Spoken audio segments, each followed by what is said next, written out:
Hello everyone. In this video, we're going to be thinking about what is relativism and some of the reasons that someone might have for being a moral relativist. First question, what is relativism? So I've got a couple of quotes up here. So relativism is the view that truth and falsity, right and wrong, standards of reasoning and procedures of justification are products of differing conventions and frameworks of assessment, and that their authority is confined to the context giving rise to them. So this quote was made in the context of relativism in general. So there's a couple of different types of relativism, but we're going to be focusing in this video on moral relativism. So let's get a little bit more into the fine grain of what moral relativism is. Relativism says that an act is morally acceptable just because it is allowed by the guiding ideals of the society in which it is performed, and immoral just because it is forbidden by those ideals. So in short, moral relativism is the view that the claims that we make have to be evaluated in the context in which they're made. So in other words, there's no objective fact about claims involving ethics and morality. So when someone makes a moral judgment, that moral judgment can only be evaluated according to the culture from which they made that judgment. So there's no objective overarching fact out there in the world that makes ethical claims true or false. So that's why we're able to evaluate those claims relative to someone's culture. Here's our quick facts about relativism. So the principle of relativism is just that there are no objective moral facts. Every moral claim has to be evaluated against the culture and context in which it is made. And that just seems to follow from the definition of relativism. Relativism thinks the right is just what your culture accepts as morally appropriate. So there's no overarching absolute moral authority to which you're responsible. An action is right if it is one that is morally appropriate for you, given the culture and given the context in which you have made that claim, or context or culture in which you are operating, living, the culture in which you grew up. That's where you figure out what the right is. It's according to your culture. The good for relativism, again, there's no objective good in relativism. The good at which your actions aim are going to be determined by your culture and not something out there for you to determine. So you might be thinking, why do some people find moral relativism attractive? Well, one thing that makes it attractive is that it promotes the idea that no culture is better than any other. So you've seen in history, especially in more recent history, what happens when one culture thinks that it's better than another, and that's how you get all of these moral disagreements, you get oppression between cultures. So moral relativism seems to explain this or provide a way for us, a framework from which to say that no culture is better than any other. Secondly, moral relativism takes seriously this problem of disagreement between different cultures. That deep, intractable disagreement is just a fact about our world, and it needs to be explained. And so what moral relativism takes to be going on in that disagreement is that, well, that disagreement implies an absence of an objective standard. It seems like if there were a fact of the matter, then more people should agree about what that fact of the matter is. So that seems to indicate or point towards an absence of any kind of objective standard, any kind of objective moral standard against which we can measure our actions.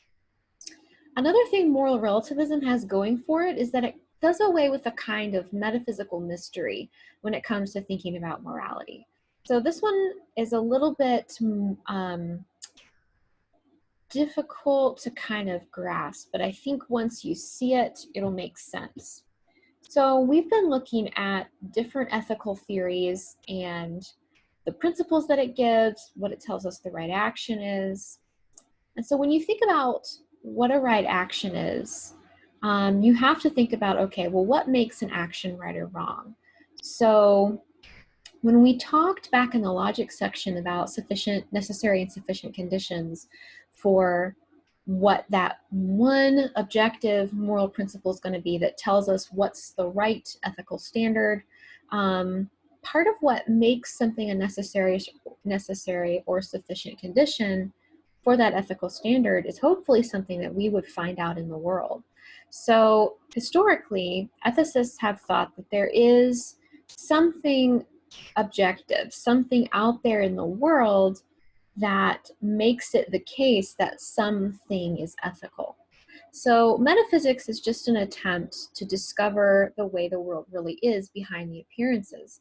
So then we might wonder, well, what's the reality behind moral facts? What does that look like? And so we might wonder, well, is there something about a good act that makes it good? What are those qualities that we could identify in order to say, hey, that's a good thing? And this seems to, given the variety of ethical theories that are out there, it seems to be difficult to try to identify what the characteristics are that make an action right or wrong. And so relativism removes this mystery by just uncovering and saying, hey, there just are no moral facts. It's a theory that's cleaner and neater because it's not proposing that there's these deep metaphysical truths about the way the world is that explain why an action is right or wrong. In other words, it's more straightforward than some of these other theories. So think about Kant's theory and what he thinks grounds moral obligation. It's in our being rational creatures. But if you think about it, you've got to do, first of all, it's a claim about the way the world is, right? So it's a claim that human beings are a certain way, therefore they should act a certain way. And you have to do some work and arguing to try to show that to someone who disagrees with you. And that makes your theory harder to prove in many ways. And it's an ethical, well,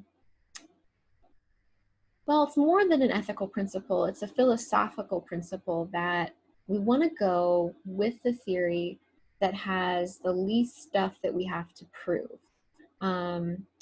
Because first of all, the more stuff you add to a theory, it seems like you're just proposing that stuff in order to make your theory work, right?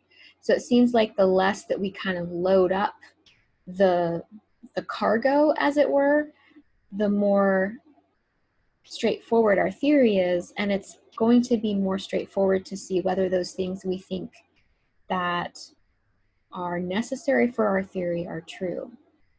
So what relativism has going for it in this instance is that it's saying, hey, you don't have to worry about trying to prove all of this metaphysical stuff about the way the world really is. There is no objective way that the world is that we have to argue about or think about. There just is no objective moral truth out there against which we can weigh or measure the different moral claims that are made.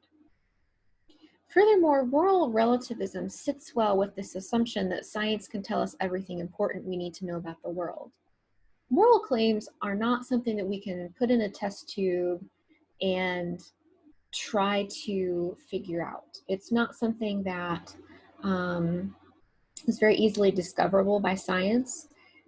And so if we think that science tells us everything that we need to know about the way the world is, and it tells us that there's no moral facts, or it doesn't show us through its experimentation that there's any kind of objective moral fact about the way that we should behave, then it seems like moral relativism is the way to go. It's squaring with what science is telling us. So we might think that morality is just a way to explain how our species has survived throughout time.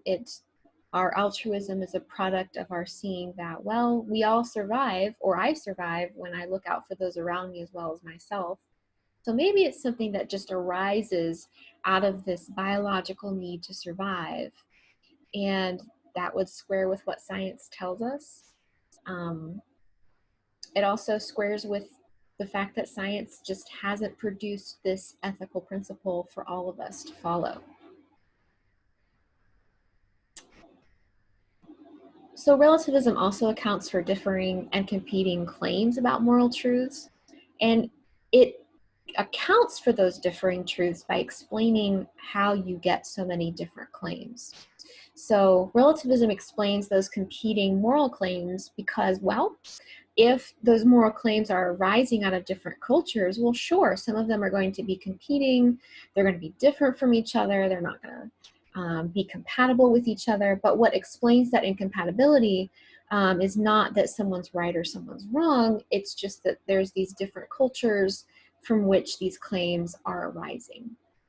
And so relativism it explains this difference between moral claims across cultures in saying that it's just arising out of a product of just the culture that produced those claims. There's not a worry that we have to have here about someone is right and someone is wrong.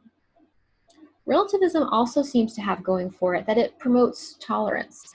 Tolerance seems to be a virtue, and we see a need for it, especially in our time. Showing hatred towards people who are of a different religious, cultural, or social background than you seems to be a bad way to go. And relativism seems to be able to tell us why we should be tolerant. If there's no objective standard against which to measure people's moral claims, there's not this kind of worry that we might have about being right or wrong. So it makes us less maybe antagonistic about our own claims because we realize, or the relativist realizes, that there's this there's not a question of whether someone is right or wrong, and I don't have to condemn them for being wrong. It's a difference between cultures rather than some kind of difference or problem with this person's character. And so that makes me less likely to be antagonistic toward them. And if I'm less likely to be antagonistic toward them, if the differences between us are just differences between cultures, then I should just take the time to listen to them, to be open to them. So relativism seems to be able to tell us why we should be tolerant. So then we have a couple of questions. Are these good reasons for adhering to relativism? If we want to adhere to any moral theory, we want to make sure that we have good reasons for it, right? So what we need to be thinking about and evaluating are these reasons solid reasons for becoming a moral relativist? Our second question is, why is it important to think about the consequences of moral relativism? So you can think about this question like a so what question.